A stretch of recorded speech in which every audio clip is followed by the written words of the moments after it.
미국의 캘리포니아 로스앤젤레스의 썬밸리에 위치한 그레이스 커뮤니티 교회가 있습니다. 아마 여러분 중에도 이 교회의 이름을 들어본 적이 있으실 것입니다. 이 교회 담임 목사님은 5대째 목회자 집안에서 태어나서 목사가 설교자가 어떻게 살아가야 하는지를 자신의 아버지로부터 그리고 할아버지로부터 배운 그 유명한 존 맥아더 목사입니다. 이 목사님의 신학에 완전히 다 동의하는 것은 아니지만 현존하는 미국에서 가장 영향력 있는 설교자 가운데 한 사람입니다. 존 맥아더 목사님은 1969년도에 제가 태어난 해인데요. 공교롭게 보니까요. 1969년도에 아까 말씀드린 썬밸리에 위치한 그레이스 커뮤니티 처치에 부임해서 현재까지 50년이 넘도록 설교와 목회를 감당하고 있습니다. 그런데 그 당시 1969년도 당시에 존 맥아더 목사님은 그 부임 당시에 자신에게 주 40시간의 설교 준비 시간을 보장해 줄 것을 당회에 부임 조건으로 내걸었습니다. 실제로 이 교회의 신방은 신실한 장로들이 맡고 있으며 많은 신실한 직원들이 교회의 행정을 처리하고 있습니다. 존 맥아더 목사가 이렇게 설교 준비 시간을 보장해 줄 것을 부임 조건으로 내걸었던 이유는 설교자에게 있어서 하나님의 말씀의 설교를 준비하는 것만큼 자신에게 뿐만 아니라 교회의 회중들에게 중요한 일은 없기 때문입니다. 목사의 또 다른 이름이 바울 서신에 보면 말씀의 사역자라고 하는 이름입니다. 말씀의 사역자, 말씀의 봉사자, 말씀을 맡은 자들이 바로 목사입니다.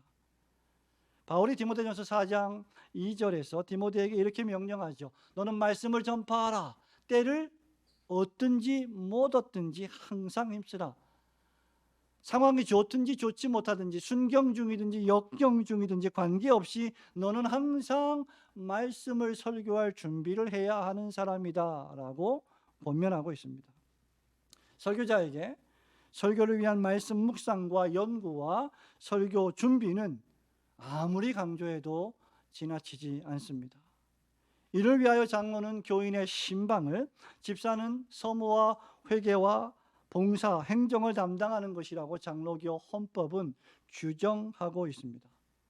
사도행전 6장에 따르면 초대교회 사도들이 말씀과 기도에 전무하기 위해서 성령과 지혜가 충만한 집사 7을 택한 것을 여러분은 잘 알고 계시고 바로 이 때문에 성령과 지혜가 충만한 집사들이 교회에는 필요합니다.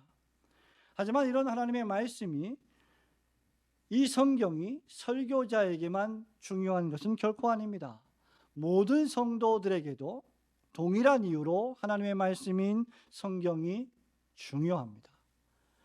하나님의 말씀인 성경을 설교하기 위해서 연구하는 것만큼이나 그 말씀의 은혜를 충만히 받고 누리기 위하여 성경을 가까이 하고 묵상하는 일이 여러분에게도 대단히 중대하기 때문입니다. 일주일 내내 하나님의 말씀을 전혀 읽지도 묵상하지도 않은 채 오로지 주일날만 교회에 와서 말씀을 듣는다면 그럼에도 불구하고 하나님께서 은혜를 베푸시겠지만 그 은혜의 깊이를 체험하는 것은 대단히 어려울 것입니다.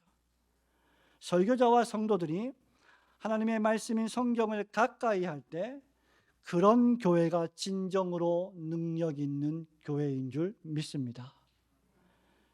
올해 우리 교회의 표어는 여러분 보시는 대로 말씀의 능력으로 하나 되는 교회입니다. 오직 하나님의 말씀만이 우리를 하나 되게 할 수 있습니다. 오늘 우리가 읽은 말씀은 적어도 왜 말씀의 능력이 우리를 하나 되게 만드는지 4가지 이유를 제시합니다. 첫 번째로 하나님의 말씀 자체가 오늘 12절에 보니 살아있고 운동력이 있는 능력의 말씀이기 때문입니다. 우리 12절 말씀을 함께 같이 읽어보겠습니다. 하나님의 말씀은 시작. 하나님의 말씀은 살아있고 활력이 있어 좌우의 날선 어떤 검보다도 예리하여 혼과 영과 및 관절과 골수를 찔러 쪼개기까지 하며 또 마음의 생각과 뜻을 판단하나니. 아멘. 히브리서 기록자는 1장, 2장, 3장에서 고난 가운데 있는 성도들에게 선지자보다 탁월하신 그리스도, 천사보다 탁월하시고 우월하신 그리스도를 믿는 믿음에 집중하라고 권면해 왔습니다.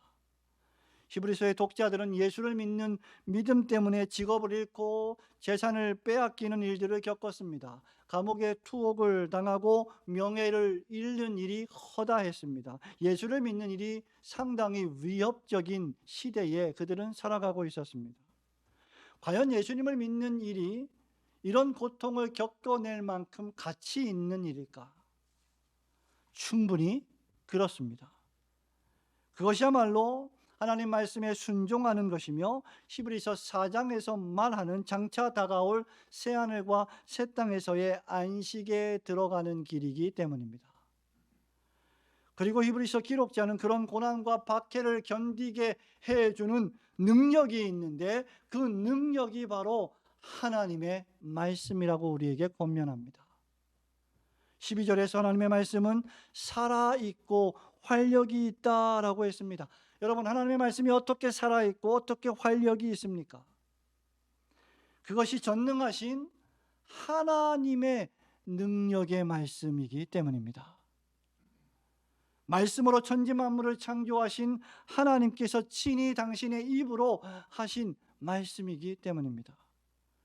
이미 히브리서 기록자는 히브리서 1장 1절과 2절에서 옛적의 선지자들을 통하여 여러 부분과 여러 모양으로 우리 조상들에게 말씀하신 하나님이 이 모든 날 마지막에는 아들을 통하여 우리에게 말씀하셨다. 즉 예수 그리스도, 로고스로 오신, 말씀으로 오신 예수 그리스도를 통하여 우리에게 말씀하셨다라고 기록한 바 있습니다. 비록 성경이 40여 명의 각기 다른 인간 기록자들이 기록한 말씀이지만 그들이 이 말씀을 기록하게 그들의 전인격에 숨을 불어 넣으신 분이 바로 하나님이십니다. 하나님께서 말씀하시자 아무것도 없는 무에서 유가 창조되었고 천지 만물이 생겨났고, 하나님께서 말씀하시자 구약의 선지자들이 예언했고, 하나님께서 말씀하시자 신약의 사도들이 감동을 받아 설교하고 3천 명이 회심하는 놀라운 역사가 일어났습니다. 성경은 사람이 생각하고 연구해서 나온 말씀이 아닙니다. 성경은 디모데후서 3장 16절에서 말하고 있는 것처럼 하나님의 감동으로 된 것으로, 즉 하나님께서 숨을 내쉬어서, 즉 숨을 불어 넣으셔서 하신 하나님의 말씀입니다. 즉 하나님의 입으로 친히 하신 말씀이라는 말입니다. 우리 예수님께서 사단마귀의 유혹을 받으실 때 사단마귀를 물리치시면서 하신 말씀이 무엇입니까? 사람이 떡으로만 살 것이 아니요 하나님의 입으로 나오는 모든 말씀으로 살 것이니라 하셨습니다. 그렇기 때문에 하나님의 말씀인 성경이 여러분에게 유익하며 효력을 발휘하는 것입니다. 바울은 디모데에게 성경이 우리가 지난 수요 예배 때 들었던 것처럼 교훈과 책망과 바르게 함과 의로 교육하기에 유익하다라고 했습니다.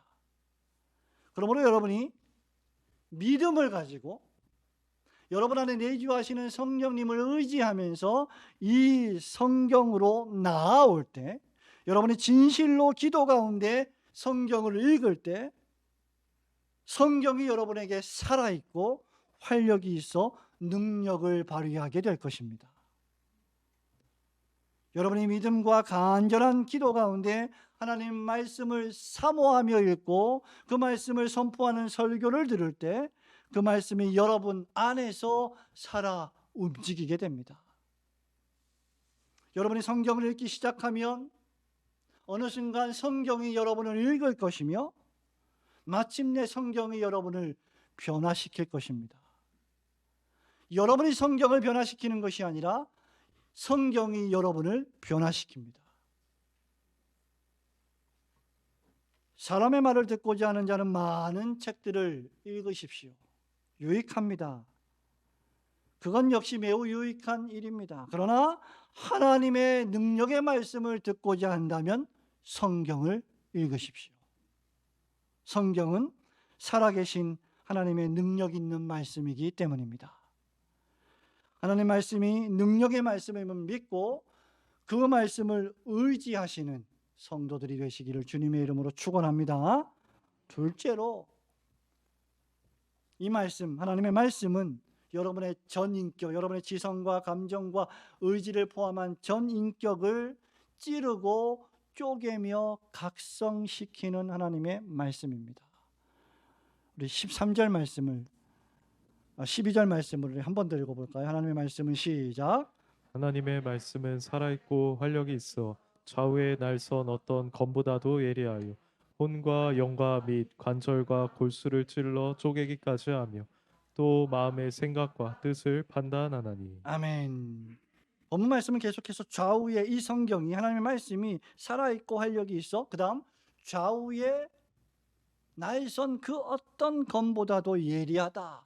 혼과 영과 및 관절과 골수를 찔러서 쪼개기까지 한다라고 했습니다. 우리는 성경에서 종종 하나님의 말씀을 검으로 비유하는 것을 발견하게 됩니다. 하나님의 말씀을 칼로 비유했지요. 대표적인 말씀이 바울이 에베소서 6장 17절에서 마귀와 싸울 때, 우리 그리스도인들이 마귀와 싸울 때 입어야 될 옷이 있는데 하나님의 전신 갑주입니다. 그 가운데 하나가 바로 성령의 검, 곧 하나님의 말씀이라고 했습니다. 하나님의 말씀은 성령께서 역사하시는 칼과 같다는 말입니다. 요한계시록 1장 16절에 보면 어린 양 예수 그리스도의 입에서 좌우에 날선 검이 나온다 라고 했습니다. 여러분, 검의 특징이 무엇입니까? 칼의 특징이 무엇입니까? 칼은 찌르는 것입니다. 그리고 쪼개는 것입니다. 세상의 칼은 지금이야 전쟁을 총구로 포탄으로 엄청난 현대 군사력으로 수행하지만 과거에는 주로 창과 칼로 전투를 했습니다. 세상의 칼은 전쟁에서 적군을 찔러 죽이는 데 사용됩니다. 요리사의 칼은 음식을 아름답게 맛있게 만드는 재료를 손질하는 데 쓰입니다. 의사의 칼은 육신의 질병을 치유하는 데 사용됩니다. 그러나 그 어떤 칼도, 그 어떤 세상의 칼도 혼과 영과 골수를, 관절을, 즉 인간의 전 인격을 찌르는 칼은 존재하지 않습니다. 오직 하나님의 말씀만이 인간의 골수, 즉 인간의 깊은 내면과 인격을 찌르고 쪼갤 수 있습니다. 그렇게 해서 인간의 마음과 생각을 판단합니다. 특별히 하나님의 말씀을 여러분이 읽을 때 그 말씀을 여러분이 진실되게 마주하고 읽기만 하면 그 말씀은 여러분의 죄와 악을 찌르고 드러내고 쪼갭니다. 우리가 성경을 읽을 때 우리가 성경을 판단하고 우리가 성경을 평가하고 우리가 성경을 해설하고 우리가 성경을 해석한다고 생각하지만 실은 하나님의 말씀이 성경이 우리를 판단하고 우리를 해석하는 것입니다. 우리가 하나님의 말씀인 성경을 진심을 다해 읽을 때 우리가 얼마나 하나님 앞에 반역적이며 불순종하며 게으르고 나태하며 순종하기에 대단히 미온적인지를 성경은 드러냅니다. 우리가 성경을 읽을 때 그 성경을 해설하고 선포하는 설교를 들을 때 그 성경이, 그 설교가 우리가 얼마나 하나님 중심이 아니며 철저하게 내 중심인지를 드러내 줍니다.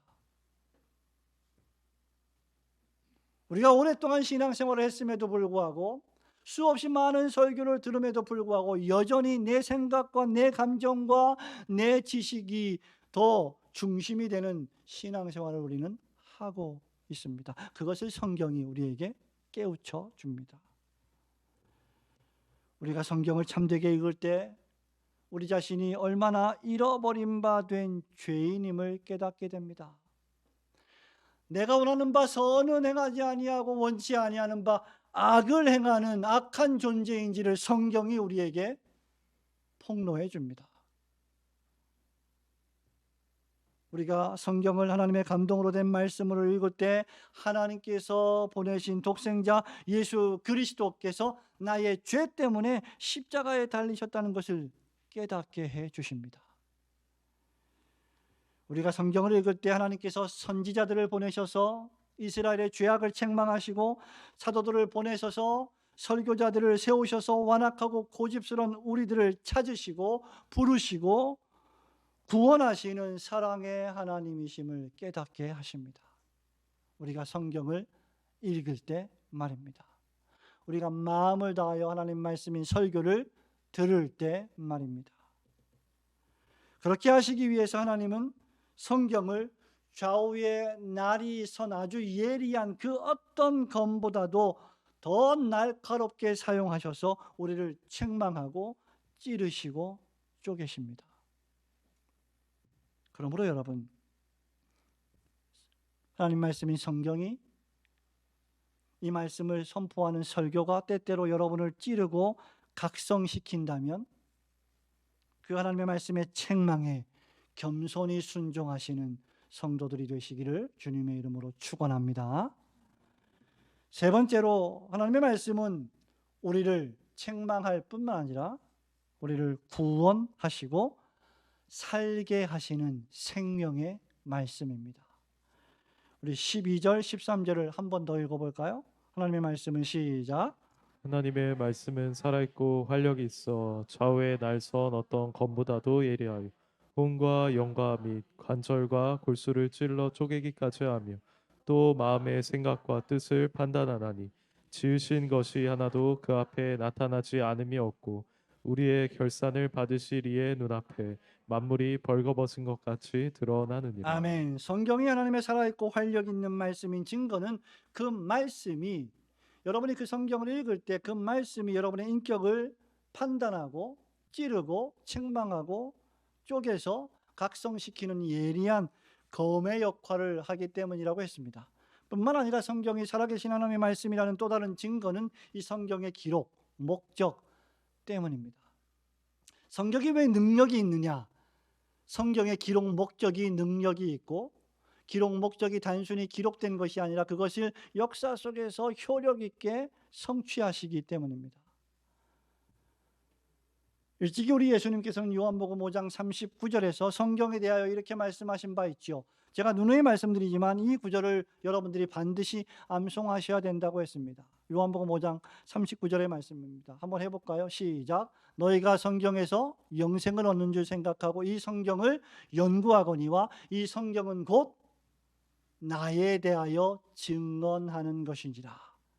모세오경과 구약의 선지서와 구약의 모든 말씀들이 전부 다 예수 그리스도에 대하여 예언하고 있다, 증거하고 있다 말씀하셨습니다.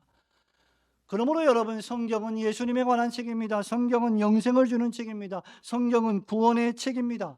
성경은 예수 그리스도를 믿는 믿음으로 말미암아 여러분의 죄를 용서받고 영생을 선물 받으며 하나님의 자녀가 되게 하는 유일한 길을, 하나밖에 없는 길을 계시해 주시는 하나님의 말씀입니다. 사도행전 4장 12절에 천하 인간의 구원 얻을 만한 이름을 예수 외에는 주신 일이 없음이로라고 말하고 있습니다. 성경은 그 구원의 길을 우리에게 계시해 주실 뿐만 아니라 우리를 실제, 죄인된 우리를 실제로 구원해 주십니다. 성경은 병든 자를 고칩니다.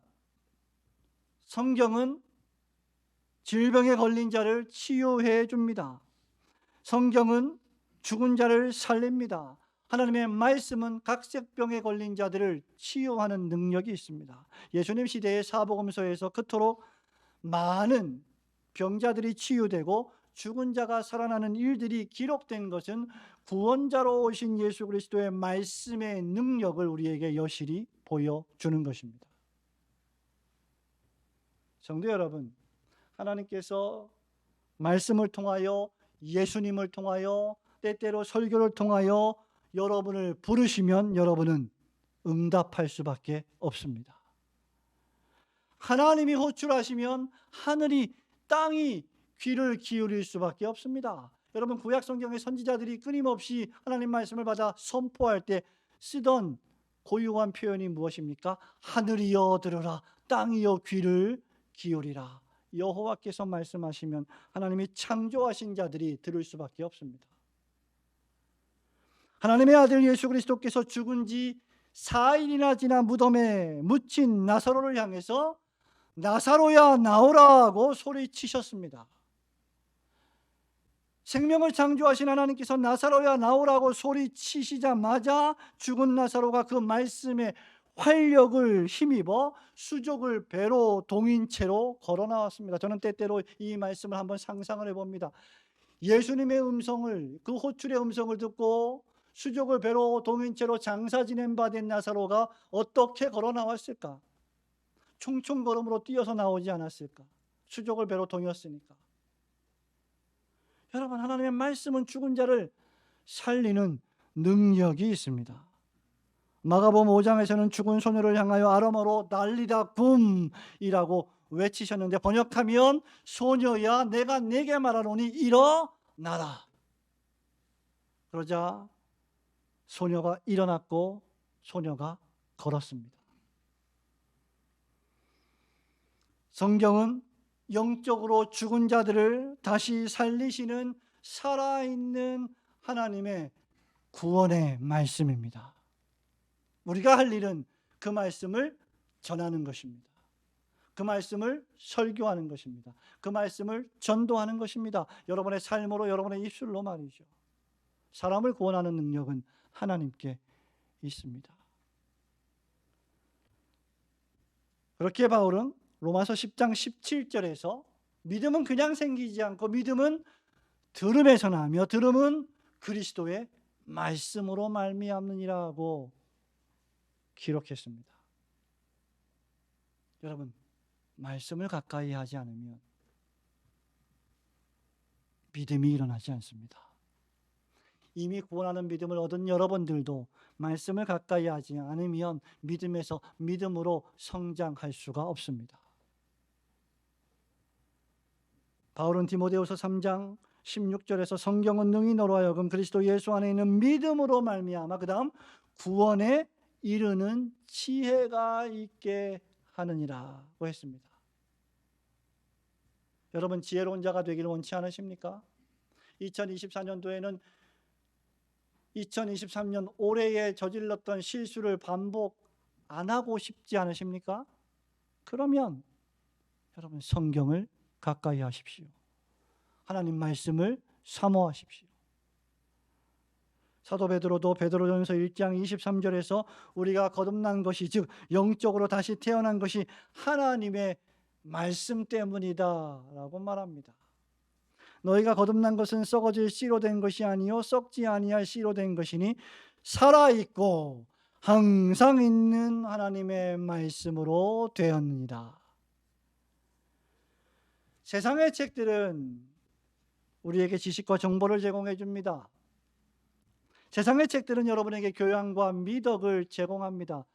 여러분, 세상에 많은 책들, 인문학 책들, 좋은 책들을 여러분 많이 읽으셔야 합니다. 사람이 사람 되게 하는 책들입니다. 그러나 그 책들이 우리 죄를 씻어주지는 못합니다. 우리를 죽음에서 구원하지는 못합니다. 하나님의 진노와 심판에서 우리를 가려줄 수는 없습니다. 우리 죄를 씻어주시고 우리를 의롭다 칭해 주시며 영원한 생명을 주시는 말씀이 담겨있는 책은 오직 살아있고 활력이 있는 하나님의 말씀 성경뿐입니다.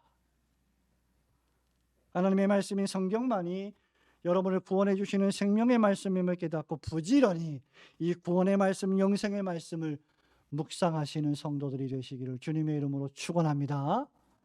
마지막으로 하나님의 말씀은 여러분의 필요를 채우기에 완벽하게 충분한 말씀입니다.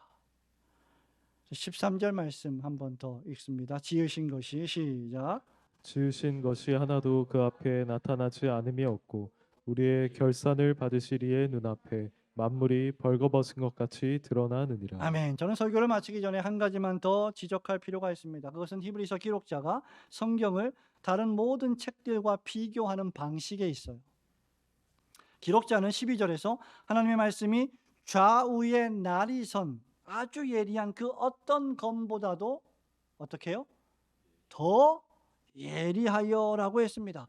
하나님의 말씀인 성경은 이 세상의 어떤 예리한 검보다, 비교급이죠, 어떤 예리한 검보다 더 예리한 검이며 최고의 검이다. Best of the best 검이다, 그 말이죠. 그러니 여러분, 엄밀히 말하면 이 검만 있다면 다른 검은 사실 필요치 않습니다.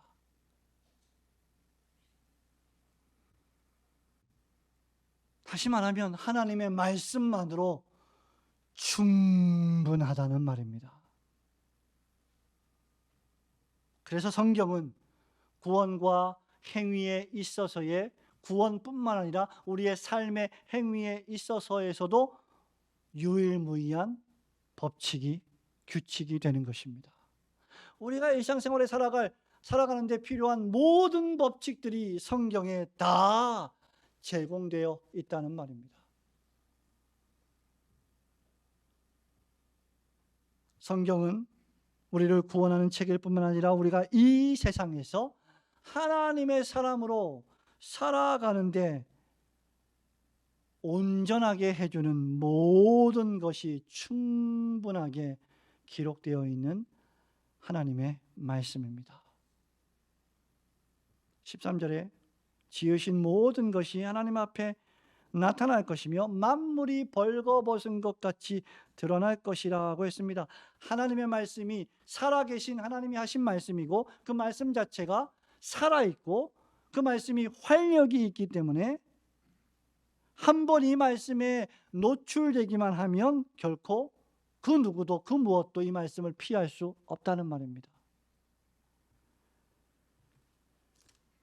하나님의 말씀만으로 충분합니다. 하나님의 말씀은 우리의 구원뿐만 아니라 우리의 예배와 우리의 기도 생활, 우리의 교회 생활, 여러분의 가정 생활, 여러분의 부부 생활, 여러분의 가정에서의 자녀와의 관계 생활, 사회에서의 모든 생활에 완전히 충분한 말씀입니다. 여러분의 과거에도, 여러분의 현재에도, 여러분의 미래에도 충분한 말씀이고 여러분이 태어날 때도 살아갈 때도 죽는 순간에도 역시 필요한 충분한 말씀입니다. 여러분, 우리가 죽을 때 하나님의 말씀인 성경을 읽다가 묵상하다가 죽는다면 그것만큼 행복한 일이 어디 있을까요? 교회의 부흥과 성장을 위해서 하나님의 말씀으로 충분합니다. 교회 봉사를 위해서도 하나님의 말씀만으로 충분합니다. 교회를 성장시키기 위해서 우리는 설문조사가 필요하지 않습니다. 마케팅 기법이 필요하지 않습니다. 교회를 봉사하고 섬기기 위해서 왜 우리가 세상 방법들을 동원해야 한다는 말입니까? 하나님의 말씀이 모두 다 규정해 놓았고 모두 다 우리에게 명령해 놓았습니다. 하나님 말씀만으로 충분합니다. 오늘날 현대 교인들의 문제 가운데 하나가 무엇입니까? 목사를 포함해서 말입니다. 우리가 성경이 하나님의 능력의 말씀이라고 믿고 입으로 시인하면서도 실제로는 믿지 않는다는 말입니다. 여러분이 성경을 대하는 태도를 보면 알 수 있습니다. 내가 정말 성경을 하나님의 말씀으로 믿고 있는가? 평소에는 하나님 말씀을 믿는 것 같으면서도 무슨 문제가 생기기라도 하면 우리는 온통 세상의 온갖 전문가들을 찾아갑니다. 하나님 말씀 앞으로 가지 않습니다. 심리 상담가를 찾고 과학자를 찾고 의사를 찾습니다. 성도 여러분, 저는 이런 사람들이 필요하지 않다는 말을 하는 것이 결코 아닙니다. 개혁주의 신학은 그 어떤 신학보다 균형 있는 신앙을 추구합니다. 다만 지금 여러분의 목사는 현대 교인들이 우리의 전 삶에 충분한 하나님의 말씀인 성경을 충분히 마땅하게 대우하지 않고 있다는 것을 말하는 것입니다. 바울은 로마서 8장 32절에서 이렇게 말합니다. 자기 아들을 아끼지 아니하시고 우리 모든 사람을 위하여 내주시니가 어찌 그 아들과 함께 모든 것을 우리에게 주시지 아니하겠느냐. 우리의 영혼을 구원하신, 여러분의 영혼을 구원하신 주님은 여러분의 육신의 삶도 구원해 주시기를 원하십니다. 하나님의 말씀인 성경은 여러분을 하나님의 사람으로 온전하게 하며 모든 선한 일을 행할 능력을 갖추게 하기에 충분한 말씀입니다. 하나님의 말씀이 우리의 삶에 충분한 말씀임을 깨닫고 매사에 하나님의 말씀을 읽고 묵상하며 그 말씀을 의지하며 그 말씀을 신뢰하는 삶을 살아가시는 성도들 되시기를 주님의 이름으로 축원합니다. 성도 여러분, 말씀을 맺습니다. 이제까지 저는 하나님의 말씀이 성경의 능력에 대하여 설교했습니다. 그렇다면 이렇게 살아있고 활력이 넘치며 충분하고 능력 있는 성경이 왜 여러분의 삶에 큰 영향을 끼치지 못하는 것일까? 왜 여러분은 성경을 가까이 하지 못하는 것일까? 왜 여러분은 말씀을 더 많이 읽고 그 말씀의 능력을 체험하지 못하는 것일까? 그것은 성경의 능력이 부족해서가 절대 아닙니다. 하나님의 말씀은 살아있고 활력이 있다고 했습니다. 좌우의 날선 그 어떤 것보다 예리하여 우리의 전인격을 찌른다고 했습니다. 성경이 충분하지 않기 때문이 아닙니다. 그것은 우리가 성경의 능력을 충분히 경험하기 위해서는 하나님 말씀을 가까이 하며 늘 성경을 읽어야 하는데 성경을 가까이 하기를 방해하는 두 큰 대적이 우리에게 있기 때문입니다. 하나는 이 세상 어두움의 영인 사단 마귀의 유혹입니다. 다른 하나는 타락한 우리 자신의 연약입니다. 바울은 고린도후서 4장 4절에서 그중에 이 세상의 신이 믿지 아니하는 자들의 마음을 혼미하게 하여 그리스도의 영광의 복음의 광채가 비치지 못하게 한다고 했습니다. 사단 마귀는 이 세상의 정신과 사상과 문화를 총동원해서 여러분으로 하여금 여러분의 마음을 혼미하게 하여 정신을 뺏어가서 그리스도께 집중하지 못하게 합니다. 말씀을 못 읽게 합니다. 왜? 말씀이 능력인 줄 알기 때문이죠.